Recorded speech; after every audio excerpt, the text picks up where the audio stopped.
Bonjour à toutes et à tous et bienvenue au Cryptos Technical Briefing, chers amis. Bienvenue le CTB mardi 31 mars 2026. Bienvenue, sell-off global, sell-off de la finance traditionnelle, sell-off du cours du Bitcoin, lui qui est dans son bear market cyclique depuis le record à 125 000 $ du mois d'octobre dernier. Bref, chers amis, quelles sont les conditions fondamentales et techniques à rassembler pour la finance traditionnelle et pour le cours du BTC pour envisager de revenir sereinement à l'achat. Alors bien sûr, me direz-vous, dans le contexte actuel, la première condition semble évidente. Alors, il y a un tableau de colonnes, une colonne fondamentale, une colonne avec les fondamentaux, et une colonne avec les signaux techniques. Il y a des signaux que tout le monde attend qui semblent évidents. J'en donne quelques-uns. Tenez, commençons par la colonne de droite. Visualisez le tableau en même temps dans votre esprit, donc une colonne à gauche, les fondamentaux à rassembler, une colonne à droite, les signaux techniques. Et puis on a des lignes. Bon, nous commençons par la colonne de droite, il est évident que la colonne technique, le premier signal que nous attendons, c'est un signal technique baissier sur le prix de l'énergie en bourse. Typiquement le pétrole, le marché veut voir, vous voulez voir, d'ailleurs pour votre quotidien aussi, pas que pour la bourse, vous voulez voir des signaux de cassure de support sur le prix du pétrole, WTI-US, Brent, pétrole Brent, mer du Nord.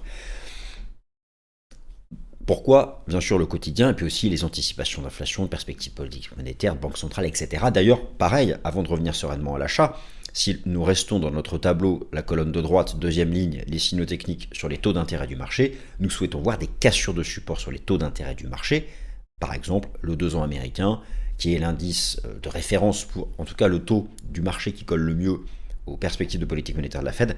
Là aussi, il est passé au-dessus du taux de la Fed, ça veut dire hausse de taux. Bon, pas top, bien sûr. Alors, je reviens à la colonne de gauche, les fondamentaux. Les fondamentaux de la finance traditionnelle, bien sûr, tout en haut, maintenant, c'est d'abord la géopolitique. Alors, la situation géopolitique, chacun la suit au quotidien. Je n'en parle pas, je n'en fais pas un résumé, ça sert à rien, en plus, ça change toutes les heures. En fait, je dirais que si je devais imaginer, allez, on fait un exercice, on s'amuse, on discute, nous discutons. Si nous devions sélectionner une condition, la condition première, la seule, enfin celle qui doit arriver pour commencer à envisager de se dire, bon, j'ai ma base de cash, j'ai mon cash, ou j'ai mes stablecoins, ou les deux, comme vous voulez, et à partir de quand je commence gentiment à les redistribuer sur les actifs risqués en bourse, dont les cryptos, marché action, etc. Je pense que la condition première, sans laquelle c'est un peu hasardeux d'y aller, je pense qu'il s'agit de la réouverture du détroit d'Ormuz, je pense qu'il s'agit de la reprise du trafic maritime et donc de la relance de toute l'industrie pétrole et gaz autour et dans aussi, pour la partie offshore, du golfe Persique. Je pense que c'est la base.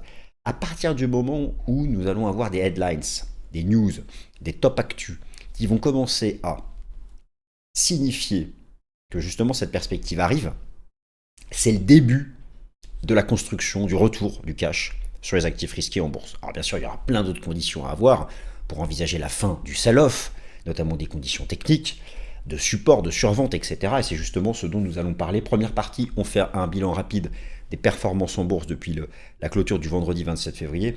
Deuxième partie, je commencerai par la finance traditionnelle, les fondamentaux à rassembler et les signaux techniques à observer sur les indices boursiers, mais pas que, avant de revenir sereinement à l'achat. Troisième partie, bien sûr, Bitcoin, analyse technique court terme. Oui, bien sûr, quand même, le court terme, ça compte. Et puis, davantage cyclique, puisque jour après jour, semaine après semaine, on avance dans le cycle. Et en nombre de jours depuis le halving, en nombre de jours depuis le début du bear. Et vous savez que plus le temps passe, plus nous tendons vers la période temporelle où il y aura le bottom. Voilà. Et quatrième partie, les alts. Et je parlerai de TH, de BNB, de Sol et du jeton Link. Bienvenue, nouvelle édition du CDB.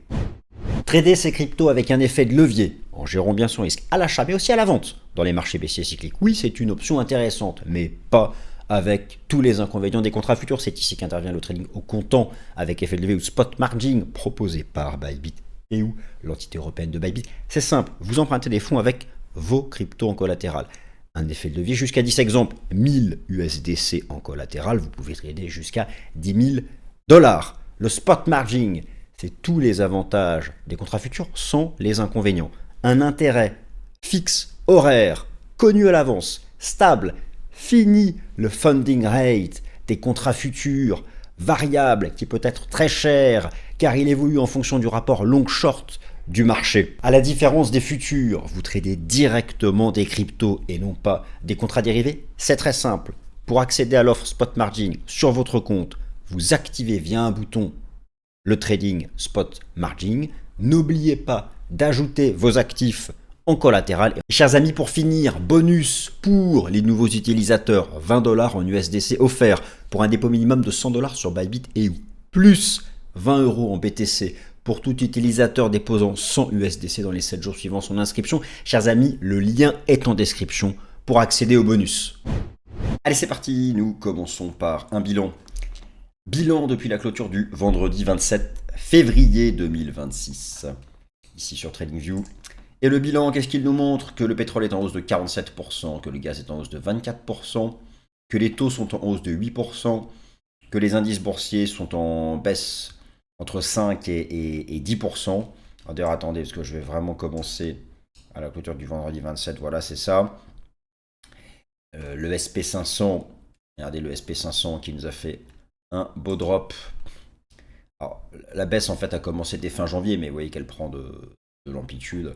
Alors depuis le haut de canal moyen long terme, etc., etc. Bon, ok, très bien. Et Bitcoin, il est en petite hausse, il est à plus 1, ETH à plus 4 depuis le début du conflit.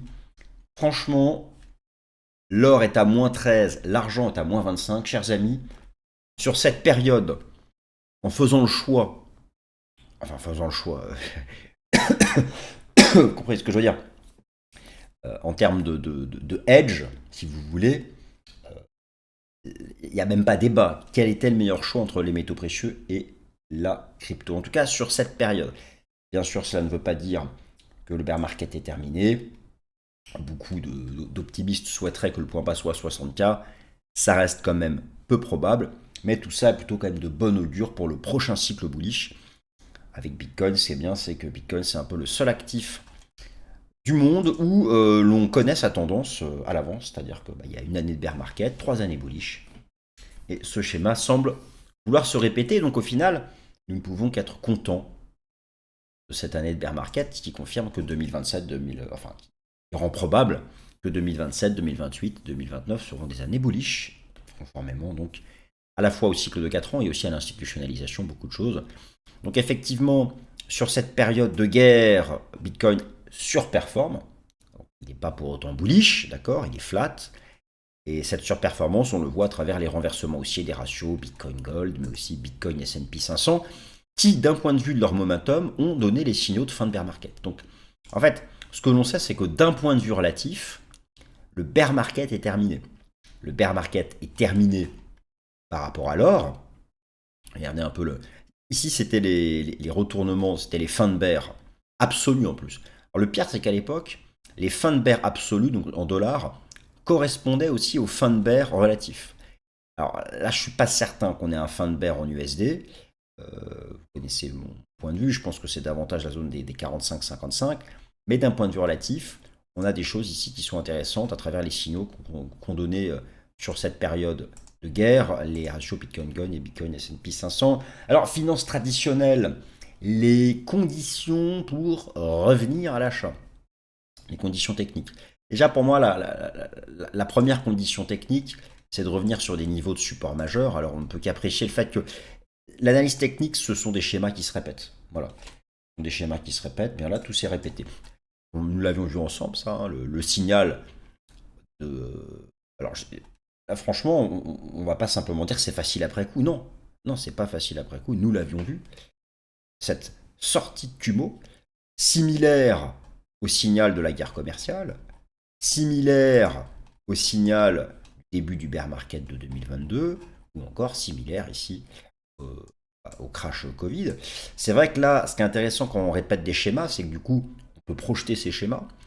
Donc on a une cassure Kumo, un retour à la SMA 200, une cassure Kumo, un retour à la SMA 200, un retest de la SMA 200 et la dernière jambe de baisse. On a eu un retest de la SMA, donc on est dans la dernière jambe de baisse. Bon, les conditions techniques pour revenir à l'achat, c'est de la survente, c'est être massivement survendu et revenir sur support. Et idéalement des divergences haussières. Il n'y a pas de divergence haussière encore. Le support majeur le plus évident, c'est l'ancien record historique, cette zone des 6150 points. Nous, le RSI Daily revient en zone de survente, on revient sur le SPX classique. Donc vous savez, le marché action US, c'est toujours le plus résilient. Le S&P 500 devient survendu. Ça, c'est vraiment... Tenez, je vous montre par exemple le Dow. Le Dow, ça y est. Le Dow, lui, il est déjà carrément revenu, le Dow Jones, sur son ancien record. On va peut-être faire une petite div en daily. Nous commençons à être survendus. Après, donc c'est intéressant. Les indices boursiers reviennent sur support, pas loin. Sur le contrat futur S&P 500, le support idéal, ce serait ici. Je pense que c'est quand même là, c'est une zone où, sauf si vraiment ça part complètement en vrille au Proche-Orient, c'est quand même une zone où les acheteurs peuvent revenir. Après, les conditions techniques pour revenir à l'achat, moi je pense qu'elles doivent d'abord être observées du côté des vrais baromètres du risque.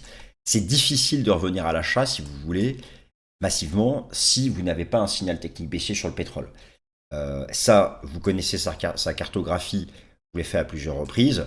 Sa cartographie, la zone de choc inflationniste au-dessus de 94 $, et l'alerte rouge au-dessus de 80, parce que nous avons passé tout 2025 sous 80, donc au-dessus de 80, le delta est positif, donc c'est inflationniste. Voilà.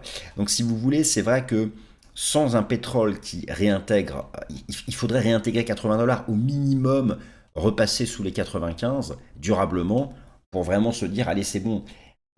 C'est difficile, hein, franchement, de se dire, allez, je reviens sur les actions US, si j'ai pas un signal d'apaisement sur le pétrole, mais aussi sur le gaz, Et puis, c'est aussi très difficile de se dire, je reviens à l'achat sur le marché action, si j'ai pas un signal technique d'apaisement sur les taux obligataires. Et en particulier le 2 ans américain.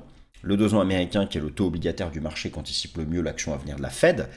Je vous rappelle que actuellement, le taux à 2 ans américain est à 3,80, le taux de la Fed est à 3,75. Tant que le taux du marché à 2 ans est au-dessus du taux de la Fed, ça signifie que le marché anticipe un resserrement monétaire. Alors, c'est difficile, si vous voulez, de revenir sereinement à l'achat si vous n'avez pas, techniquement parlant, un signal technique de cassure de support sur le pétrole, un signal technique de cassure de support sur le gaz naturel et un signal technique de cassure de support sur les taux obligataires. Sans ces trois signaux, c'est hasardeux, si vous voulez, de revenir. L'idéal, c'est d'avoir ces signaux de cassure et en même temps, un S&P 500, un Dow, un Nasdaq proche de niveaux de support majeurs. Le Nasdaq Composite n'est pas loin. Ce niveau-là, sur le Nasdaq Composite, ça se paye. Je vous montre aussi, prenez des stars, les grosses, tenez sur Nvidia qui revient sur son ancien record, là ça se paye. Donc voilà, ce sont là des niveaux où avec un peu plus de confiance, on peut se dire que le sell-off est terminé. Pour le moment, le marché reste sous pression, mais tout ça finalement est assez bien construit. Alors imaginons que tout parte complètement en vrille, vraiment hors de contrôle, pétrole à 130 $, etc. Vraiment une situation géopolitique qui ne s'apaise pas, intervention terrestre des États-Unis, prise de contrôle de l'île de Car, que sais-je encore, je ne sais pas, ils déploient toutes leurs divisions là. Vous suivez ça comme moi à l'actualité. On écoute les médias d'information continue, on a l'impression qu'ils jouent tous à la Seconde Guerre mondiale, quoi. Ça déplace des unités américaines. Voilà, mais au final, les personnes qui sont concernées, c'est les soldats sur le terrain, c'est ceux qui vont se prendre les balles. Bref, bon, mais imaginons qu'on parte dans un scénario comme ça complètement compliqué. Le SP500, worst case scénario, c'est revenir carrément dans le bas du canal. Moyen long terme, SMA 200 semaines, c'est revenir à 5003. Là, ça va commencer à piquer. Si vous voulez revenir à l'ancien record, ici c'est moins 12. C'est moins 12. Aller chercher le bas du canal, c'est moins 20. Et on retrouve les amplitudes du bear market de 2022 ou de la guerre commerciale. C'est une possibilité. Avoir un scénario aussi bearish sur le SP500, ne pas s'arrêter ici, c'est un pétrole à 130 $. Voilà. C'est vraiment un marché qui revient chercher ces sommets ici qui ont suivi le déclenchement de la guerre en Ukraine. Et c'est vrai que pour le moment, ça va en prendre le chemin, mais tout va très vite avec cette actualité. Revenir à l'achat, c'est donc ces signaux techniques. Revenir à l'achat, c'est de la survente. Il y a plein de façons de représenter la survente. On peut la représenter de manière quantitative. Le pourcentage d'action de S&P 500 au-dessus de sa moyenne mobile à 50 jours, il n'y a plus que 24%, mais on voit que les zones de bottom sont quand même plus bas. Après, bon, les conditions techniques, c'est mignon. Les conditions fondamentales, dans la période actuelle, sont probablement plus importantes, mais les conditions techniques vont suivre très rapidement et vont même peut-être parfois anticiper en fonction des rumeurs. Bien sûr que la première condition, c'est la cessation des hostilités, le cessez-le-feu, mais pas seulement. Je dirais que au-delà de ça, alors pour l'instant, tout ça est très peu probable selon Polymarket. Vous êtes sur des indicateurs de sentiment. La probabilité, là, en tout cas maintenant, à ce mardi matin, quand j'enregistre la vidéo, est très faible. Mais ce que va vraiment regarder le marché, c'est ça. On veut voir, nous voulons voir des super tankers traverser à gauche, à droite. Nous voulons voir tout ce pétrole et tout ce gaz ici, autour et dans le golfe Persique, parce qu'il y a la partie offshore. Tout ce pétrole et ce gaz du golfe Persique qui passe par le détroit d'Ormuz et qui vient alimenter l'Inde, qui vient alimenter la Corée du Sud, qui vient alimenter la Corée du Sud, l'Inde, la Chine, bref, toutes les grandes puissances asiatiques, nous voulons voir ici sur Marine Traffic, à nouveau, un maximum de supertankers passer. Et là, il n'y a que dalle qui passe. Quelques bateaux qui passent, parfois c'est des bateaux chinois, parfois c'est des bateaux, en tout cas, c'est des bateaux qui ne sont pas considérés par l'Iran comme ennemis des États-Unis, donc liés aux États-Unis, à Israël ou à leur... Mais là, il n'y a rien, il n'y a rien. Donc voilà, donc c'est tout ça, et c'est vraiment... L'île de Karg est ici au passage, oui. L'île de Karg, où 90% du pétrole produit par l'Iran transite ici, avant d'être exporté. L'île de Karg est ici. Donc, alors voilà, ça c'est quasi, c'est presque du temps réel, hein. Les datas sont différées de peut-être quelques heures. Tout ça, donc les navires sont tous un transpondeur. Et effectivement, vous pouvez constater ici le nombre de bateaux qui restent encore bloqués, mais surtout, il n'y a pas grand-chose qui passe à travers le détroit. En temps normal, là, c'est blindé. C'est blindé dans les deux sens, hein. C'est l'autoroute à deux voies, 2 fois 10 voies dans les deux sens, quoi. Bon, bref, vous comprenez ce que je veux dire. Voilà. Donc, bon, je pense qu'il n'y a pas non plus à se précipiter. De la même façon, au-delà de ça, vous allez aussi avoir, même si le détroit réouvre, il faut absolument aussi que les marins aient envie de reprendre la mer, que les sociétés de transport veulent y aller. Il faudra voir aussi le coût des... C'est vrai que lorsque vous regardez des sites d'actualité, spécialisés, et moi notamment j'aime beaucoup ce site Trade Winds, qu'est-ce qu'il nous raconte? Il nous raconte que quand bien même le détroit serait réouvert, ça va prendre du temps pour remettre la machine énergétique et la machine de transport en route. Donc, vous voyez, je pense qu'il n'y a pas forcément une urgence à vouloir se précipiter. Alors, bon, maintenant, ça c'est pour la bourse traditionnelle. Bitcoin, sur le plan technique, qu'est-ce que que je vous dise, il y a toujours un risque. Alors déjà, il est résilient. Le conflit a commencé là, regardez. Le conflit a commencé là. Donc là, vendredi 27 février, c'était la veille du conflit. Et les opérations militaires se sont déclenchées samedi 28 février au matin. Moi, je me rappelle, j'étais avec des amis en maison d'hôte dans le Berry. Puis je me lève samedi matin et je suis levé assez tôt. D'ailleurs, je regarde l'actualité et ça commençait par parler de Israël qui bombardait l'Iran. Et je crois, 30 minutes après, les États-Unis se joignent aux frappes, etc. C'est vrai que c'est flat. Vous voyez, en fait, Bitcoin est flat. Donc d'un point de vue relatif, il est flat. Maintenant, d'un point de vue de la structure, il n'y a rien de bullish. C'est ça que je veux dire. Bitcoin a surperformé. L'or, l'argent, les indices boursiers. Bitcoin est à plus 1 depuis le début du conflit. Ok, mais techniquement parlant, il n'y a rien de bullish. Pas de dépassement de résistance, pas de pattern de renversement haussier. Il y a même un risque de répétition de cette structure baissière ici de janvier, dont le marché là sort par le bas mais s'y accroche, un peu comme ici, avant finalement de dropper. C'est le risque. Le cas numéro 1, le marché réintègre et est capable de remonter à 75. Le cas numéro 2 est de répéter ça. Et ça va dépendre de l'actualité géopolitique. Alors, il y a quand même des différences. C'est que ici, il y avait énormément de positions longues à déglinguer, à prendre leur stop. Et justement, à la sortie de ce range ici, donc ce range, à la sortie de ce range, dans tout ce drop-là, vous avez eu des prises de pertes massives. Donc déjà, il y a beaucoup moins de long à aller chercher. Il y a eu déjà une capitulation massive. D'autre part, depuis le début de la guerre, ça short beaucoup. Alors que dans l'ancien range, ça payait. Donc en fait, ici, tout le monde achetait. Et il y avait beaucoup de longs. Donc là, ils se sont fait déglinguer, prise de stop. Là, il y a beaucoup moins de longs, quasiment plus. Et quasiment personne n'achète. Donc c'est pourquoi c'est différent. C'est différent et ça s'accroche un peu plus. Après, voilà, je pense que si on a des news géopolitiques compliquées cette semaine, ça va finir par craquer. Bon, après, au-delà de l'actualité géopolitique, au-delà de tout ça, le bear market appelle, le bear market appelle encore, sur le plan du temps et des prix, à davantage de baisse. Même si, il est vrai, vous prenez par exemple l'indicateur technique RSI en weekly, lui, lorsqu'il ressort par le haut de la zone de survente, ce fut à chaque fois la fin du bear. Fin du bear en 2014, fin du bear 2018, fin du bear 2022. Sauf que là, il avait fallu faire une divergence, il y avait le nouveau plus bas de FTX. Et là, c'est vrai que il y a déjà ce signal qui pourrait être un... Alors, l'option numéro 1, on serait déjà en latéralisation avant de repartir, un peu comme là. L'option numéro 2, il faudrait faire une divergence comme ici. Et donc, il manquerait un nouveau plus bas. Et je me dis que ce nouveau plus bas pourrait aller chercher au moins les 57K, le 61,8, passer un peu sous le SMA 200 semaines, peut-être aller taper cette mèche ici qui est à 49K, c'est-à-dire en fait sortir par le bas de ce machin. Vous voyez cette trend ici là, la trend, la ligne de tendance weekly là, que j'ai mis là. La voyez là, un point de point en mode aimant, la bleue là.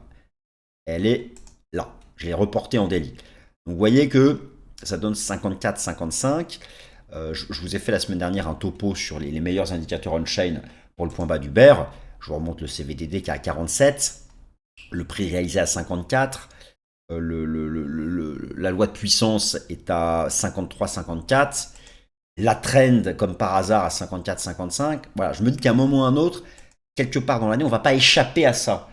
Ce qui sera intéressant, c'est que ce dernier drop sera en divergence weekly et donc rappellera beaucoup ce que fut ici celui de 2022. Bien sûr, tout ça, tout ce que je décris ici, c'est part du principe que l'on poursuit le cycle de 4 ans. Dans l'hypothèse des optimistes, où Bitcoin aurait fait son point bas à 60K, et en fait serait déjà en latéralisation avant de repartir, c'est définitivement la fin du cycle de 4 ans. Ça ne colle plus au niveau temporel, ni au niveau des prix, et donc on pourra le mettre de côté. Alors est-ce que c'est bien finalement de mettre de côté le cycle de 4 ans? Parce que si on ne fait pas vraiment les standards du bear, on aura moins de confiance pour se dire qu'on peut avoir derrière 3 ans de hausse, comme on a l'habitude d'avoir. Ou en tout cas, bon, je pense que ça sera toujours un cycle qui va agir, mais qui, là on voit que le marché commence à prendre un peu de liberté par rapport à lui. On a déjà vu fin 2025. Bon, donc c'est pourquoi il faut quand même continuer de regarder un peu les signaux de l'analyse technique. Mais bon, voilà, vu le contexte et vu ça, je me dis quand même que, bon, ça reste quand même tendu.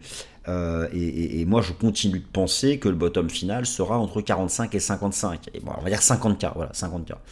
Voilà. C'est la zone où, si vous voulez, je reviens avec confiance. Parce que bon, le titre de la vidéo, c'est Bourse et BTC, les conditions de fin de sell-off. Bah, si on reste focus sur celle liée à Bitcoin, moi, je continue de penser que c'est 50K. Après, le marché, il peut prendre son temps. Si on reste ici, par exemple, nous sommes aujourd'hui, parce que moi, je continue à faire tous mes décomptes, hein, nous sommes 710 jours après le halving. 710 jours après le halving. Là, j'ai les 3 derniers cycles. Eh bien, le début de phase de latéralisation, les plus précoces, c'était à peu près 775 jours après le halving. On est 710, 775, ça fait 2 mois. Donc, vous voyez, je me dis à un moment ou à un autre, peut-être dans les 2-3 prochains mois, eh bien, nous sommes à 176 jours de bear, le marché pourrait faire ce dernier bottom. Après, là, comme tout le monde l'attend et qu'il y a beaucoup moins de longs à déglinguer et que tout le monde est quasiment shorté ici, peut-être que le marché il va faire d'abord un piège en mode un rebond intermédiaire et pour, en seconde partie d'année, aller à un moment ou à un autre faire son dernier bottom et là, voilà. Et du coup, ça répéterait un peu le schéma de 2022, d'avoir un dernier bottom un peu plus tard dans l'année. Vous voyez ici, prenez par exemple l'ancien bear market. Vous voyez que le RSI était ressorti par là la zone de survente en juin 2022. Qu'est-ce qui s'est passé? On a eu de juin à novembre, on a eu juin, juillet, août, septembre, octobre, novembre, 6 mois, énorme 6 mois, 6 mois de range. Il ne s'est rien passé entre 20K et 25K. Pendant 6 mois, rien, parce que le truc était sorti par le haut. Là, on est sorti par le haut. Alors, est-ce que pendant 6 mois, imaginez un scénario là, on est là, et en fait, pendant 6 mois, on reste entre 60 et 75, et on arrive, bah regardez, en octobre-novembre, au contact de la trend, et on repart. Genre 6 mois de range, c'est possible. Le marché peut faire le choix de rester flat entre 60 et 75 pendant des mois. Ce qui en soi permettra de construire une belle base. Bon, voilà. Moi, je vous dis, moi, ça m'arrangerait bien que, que ça finisse par dropper une bonne fois pour toutes.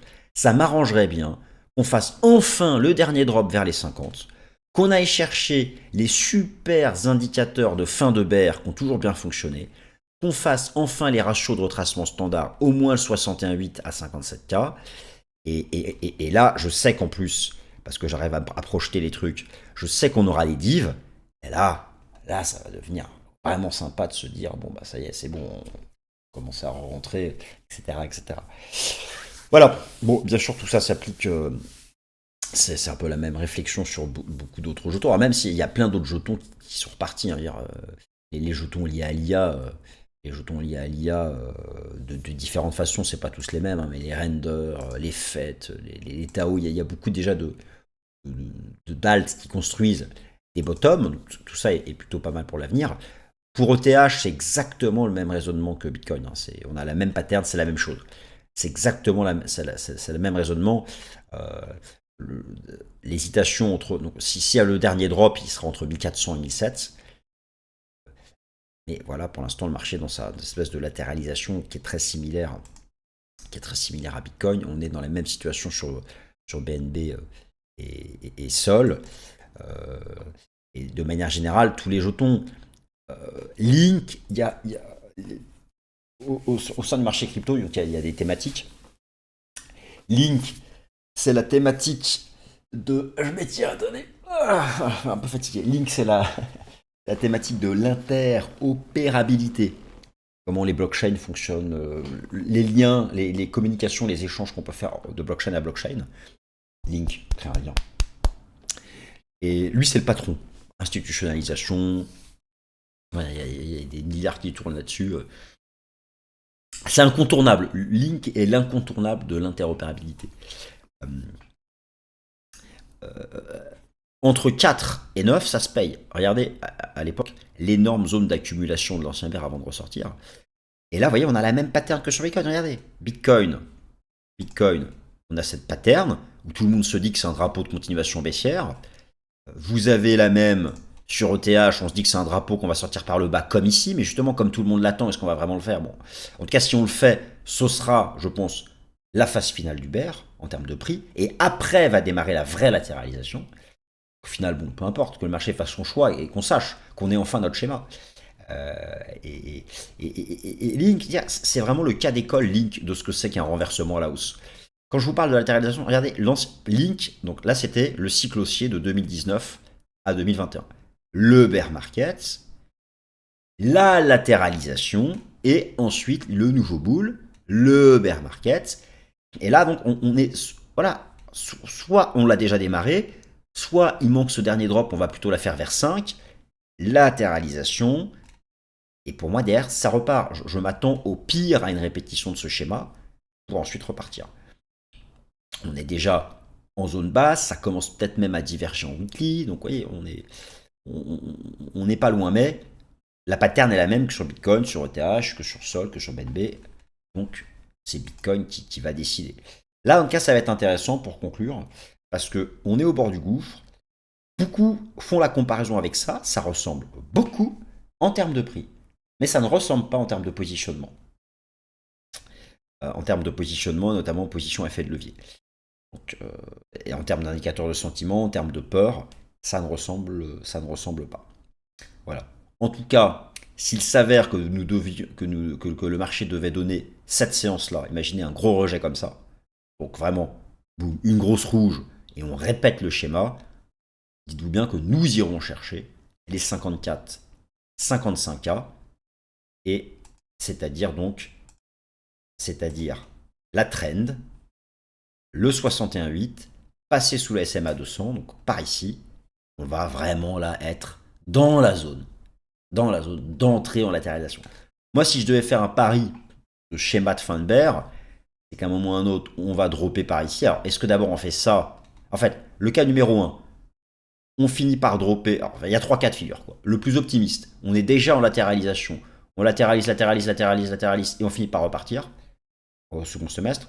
Le cas numéro 2, là, on drop, on sort par le bas de ce truc, on va dans cette zone-là, la zone de bottom multifacteur, on latéralise, et on repart. Et l'autre cas de figure, ben là, il faudrait un miracle géopolitique. En fait, on fait une vague B de rebond. Et avec les anticipations d'inflation, les banques centrales, etc., les difficultés à venir, parce que tout ce qui se passe là va laisser des traces, quelque part en seconde partie d'année, A, B, on fera une dernière jambe. Et là, on s'y mettra et on repartira. Voilà. En tous les cas, j'ai quand même beaucoup de choses qui continuent de pointer vers cette zone qui n'est pas si loin. Voilà, absolument, qui n'est pas si loin, mais qui est quand même un étage en dessous. C'est ça qui est à suivre cette semaine. Merci à tous.